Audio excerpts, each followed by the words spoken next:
जय श्री कृष्णा, जय श्री राम, जय गौ माता, जय राधे श्याम। और आप सब कैसे हैं? आप देख रहे हैं तुलसी तपोवन यूट्यूब चैनल। और इस वीडियो में हम चर्चा कर रहे हैं, क्या मृत्यु काल में प्राण छोड़ने में जीव को कष्ट होता है क्या। मेरे सामने ये ग्रंथ रखा है, नाम है इसका गरुड़ पुराण, और इसी में से मैं आपको चर्चा कर रहा हूँ, क्या मृत्यु के समय पर, मरते समय क्या जीव को कोई कष्ट होता है क्या।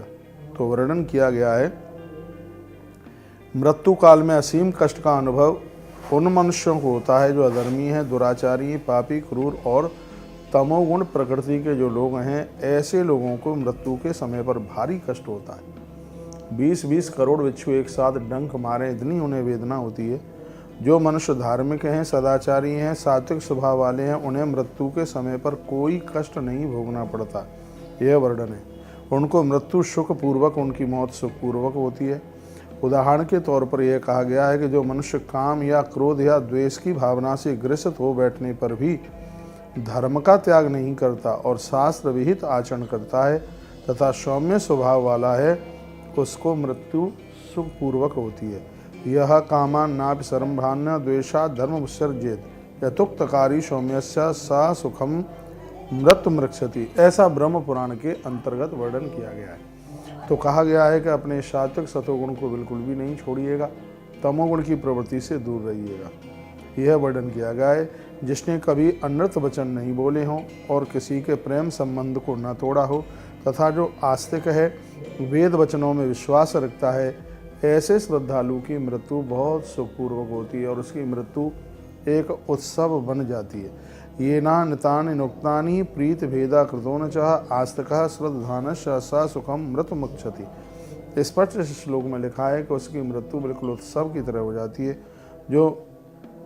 जो मनुष्य प्यासे लोगों को पानी और भूखों को भोजन कराते हैं, यथाकाल समय पर सुखपूर्वक वह मृत्यु को प्राप्त होते हैं। कितना प्यारा श्लोक है। वारदात स्थानाम ये क्षुदिताना प्रदायिना प्राप्नुवन्ति नरा काले मृत्युम सुख मसन्वितम। स्पष्ट इसमें वर्णन किया गया है कि जिसने कभी किसी को अपने घर से भूखा नहीं जाने दिया, जो सदैव लोगों को जल पिलाता है, किसी को प्यासा नहीं जाने देता, ऐसे लोगों को प्राण छोड़ने में किसी भी प्रकार का कष्ट नहीं होता। मैं बराबर भक्तों को कहता रहता हूँ कि धरती पर बहुत दान है, लेकिन भूखे को भोजन कराना, प्यासे को पानी पिलाना, इससे बड़ा कोई दान नहीं, इससे बड़ी कोई सेवा नहीं है। तो इस बात का जरूर ध्यान रखिए। देखिए, ये बिल्कुल कन्फर्म है कि जिसका जन्म हुआ है उसकी मृत्यु निश्चित है। हमने मकान बनाया, जरूरी नहीं उसमें रह पाएंगे।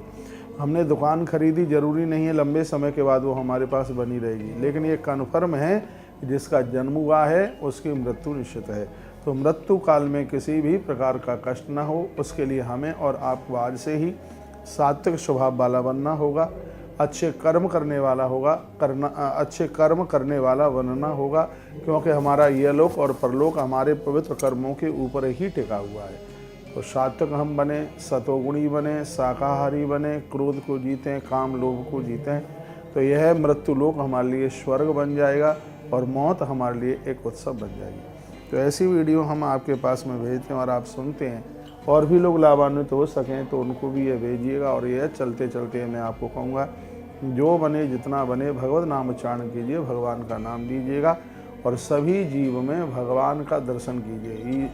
और यह मानते हुए कि सी राम मैं सब जग जानी, करहूँ प्रणाम जोरी जुग पानी। भगवान के दर्शन हम हर शरीर में करें, कड़ कड़ में करें, तो निश्चित रूप से हमारा यह लोक और परलोक दोनों बनेंगे।